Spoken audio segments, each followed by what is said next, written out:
'Twas the night before Christmas, when all through the house not a creature was stirring, not even a mouse.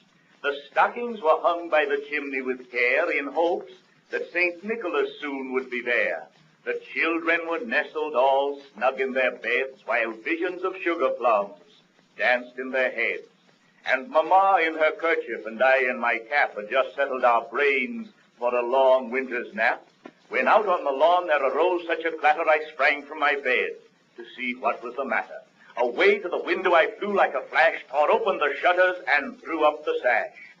The moon on the breast of the new-fallen snow gave the luster of midday to objects below, when what to my wondering eyes should appear but a miniature sleigh and 8 tiny reindeer, with a little old driver so lively and quick I knew in a moment it must be St. Nick. More rapid than eagles his coursers they came, and he whistled and shouted and called them by name. Now Dasher, now Dancer, now Prancer and Vixen, on Comet, on Cupid, on Donder and Blitzen, to the top of the porch, to the top of the wall. Now dash away, dash away, dash away all.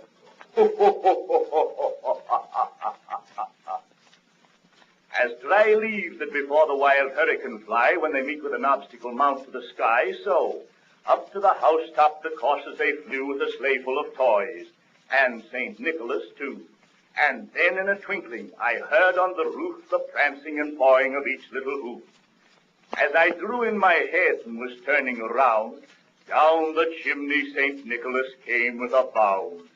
He was dressed all in fur from his head to his foot, and his clothes were all tarnished with ashes and soot. A bundle of toys he had flung on his back, and he looked like a peddler just opening his pack. His eyes, how they twinkled, his dimples, how merry, his cheeks were like roses, his nose like a cherry, his droll little mouth was drawn up like a bow, and the beard of his chin was as white as the snow. The stump of a pipe he held tight in his teeth, and the smoke, it encircled his head like a wreath. He had a broad face and a little round belly that shook when he laughed like a bowl full of jelly. He was chubby and plump, a right jolly old elf, and I laughed when I saw him in spite of myself. A wink of his eye and a twist of his head soon gave me to know I had nothing to dread. He spoke not a word, but went straight to his work and filled all the stockings, then turned with a jerk and laying his finger aside of his nose and giving a nod, up the chimney he rose. He sprang to his sleigh, to his team gave a whistle, and away they all flew like the down of a thistle.